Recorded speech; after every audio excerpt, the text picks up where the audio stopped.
नमस्कार दोस्तों, मैं दशरथ कुमार सैनी, दिल्ली पुलिस का जवान और आपकी सेवा में किसान। जय जवान जय किसान। पिछले वीडियो के अंदर हमने डिस्कस किया था कि तरबूज की जो पौध कैसे तैयार की जाए और हमने लास्ट में पौध तैयार करने की कंप्लीट विधि आपको बताई थी। अब आगे मैं आपको बताता हूँ कि जो पौध को लगाने के लिए खेत के अंदर क्या क्या हमें तैयारियाँ करनी होती हैं। तो इसी क्रम में मैं आपको बताता हूँ कि जो ख़ास तौर से जो नहरी क्षेत्रों को छोड़ करके मैं बात करता हूँ कि जहाँ पानी की सीमित मात्रा के अंदर उपलब्धता है, और दूसरी बात, ज़्यादा पानी इस फसल को चाहिए नहीं होता है, क्योंकि इसकी जो बेल होती है, तरबूज की जो फल होते हैं वो गिरे रहते हैं, पानी में डूबते हैं तो वो ख़राब हो जाते हैं।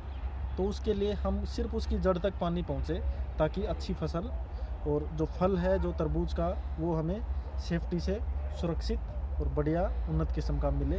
तो इसके लिए एक विधि है जो मॉडर्न, जिसको मैं खेती कह सकता हूँ। पारंपरिक खेती के अंदर हम खुले पानी से फ्लड इरिगेशन करते हैं, खुला पानी भरते हैं खेतों के अंदर। तो इसके अंदर हम थोड़ा सा अपडेट है ड्रिप सिस्टम से, यानी कि बूंद बूंद से हम पौधे की जड़ तक पानी पहुँचाते हैं।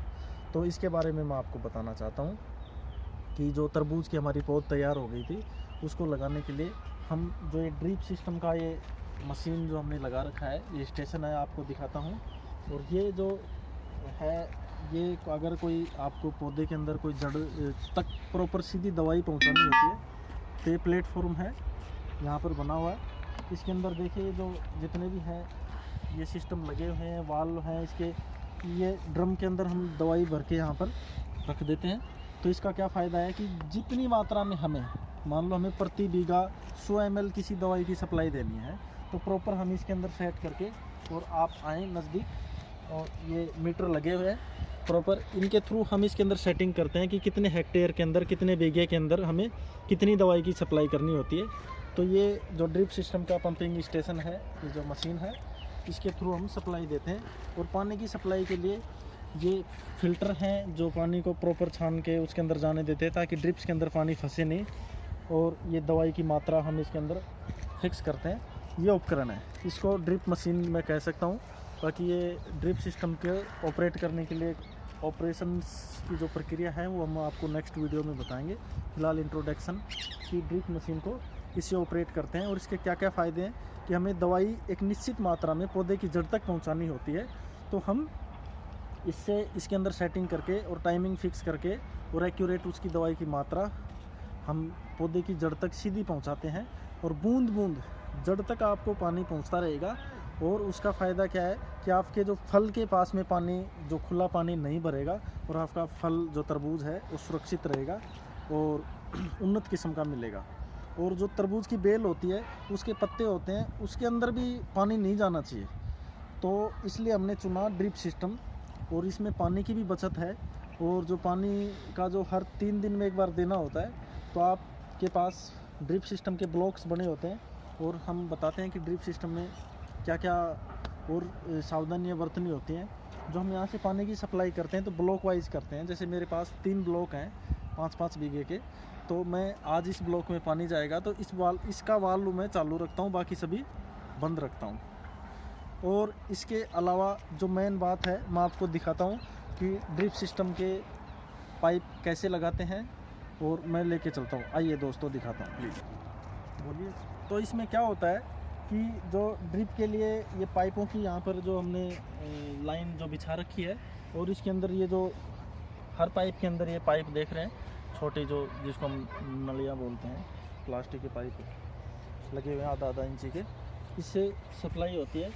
और ये सप्लाई एक एक जो सीट बनेगी, जिसको राजस्थानी भाषा में खूड बोलते हैं, और हमारे यहाँ पर आप जो मॉडर्न किसानी के अंदर इसको बेड बोलते हैं, बेड बनेंगे ट्रैक्टर से। और उसके अंदर पौधे की रुपाई होगी, उसके ऊपर मल्च बिछाई जाएगी। और उसके अंदर जो ये पौध की, जो मैंने अभी आपको गिलास दिखाए थे पिछले वीडियो के अंदर, कि पौधे को ऐसे कैसे उठा करके उसके अंदर रुपाई हो जाएगी। तो इस ड्रिप सिस्टम के क्या फ़ायदे हैं कि मैंने पिछले वीडियो में बताया था कि ये वाल्व लगे हुए हैं मेरे इस खेत में। आप देखेंगे सामने ये जो बीच में ये रास्ता है, दोनों तरफ इसके अंदर पाइपों की लाइन है। एक ब्लॉक इधर है, एक ब्लॉक इधर है, हर जगह हर ब्लॉक के अंदर वाल्व सिस्टम लगा हुआ है। तो मैं करता क्या हूँ कि आज मेरे को इस ब्लॉक के अंदर पानी की सप्लाई देनी है, तो इन सब वाल्व्स को मैं बंद रखता हूँ। सिर्फ वहाँ पर अपने मोटर है जो सबमर्सिबल का पंप का जो बटन है उसको ऑन किया, इसके वाल्व मैंने बंद किए और ये मैं चालू कर देता हूँ और ये इस ब्लॉक में सप्लाई शुरू। तो मेरा टाइमिंग्स जो फिक्स होता है कि 1-1 घंटे पानी देना है, तो इसके बाद ही मैं इस ब्लॉक में सप्लाई देता हूँ। और ये रास्ता हम इसलिए छोड़ते हैं ताकि जैसे पिकअप या ट्रैक्टर से जैसे फसल और माल की ढुलाई के लिए, फल की ढुलाई के लिए, तरबूज के लिए हमें रास्ता चाहिए होता है, तो हम इसकी ढुलाई का काम यहाँ से कर सकते हैं। तो ये वाल्व सिस्टम है, ये गौर करें कि आप जो ब्लॉक्स बनाते हैं ये इस हिसाब से बनाएं, एक निश्चित अनुपात के अंदर आपके खेत की साइज़ के हिसाब से हम लगा सकते हैं कि इसको चौकोर किस भाग के अंदर किस हिसाब से हम इसको बांट लें, ताकि हमारा इस हिस्से में पानी एक बार चला जाए और इसमें एक बार चला जाए। तो फ़िलहाल ये तरबूज की बुआई के लिए जो खेत तैयार हो रहा है, और इसके अंदर दीमक से बचाने के लिए जो छोटे छोटे पिछले फसल की जो जड़ें हैं उसको लोग इकट्ठा कर रहे हैं और उसको हम जला देंगे ताकि इसमें दीमक नहीं हो, और दीमक से बचाने की प्रक्रिया इसके अंदर चलती रहेगी। तो इसी क्रम में मैं बता देता हूँ आपको, जो पौध तैयार हो चुकी है, हम 1 से 2 दिन बाद में इसकी रुपाई करेंगे।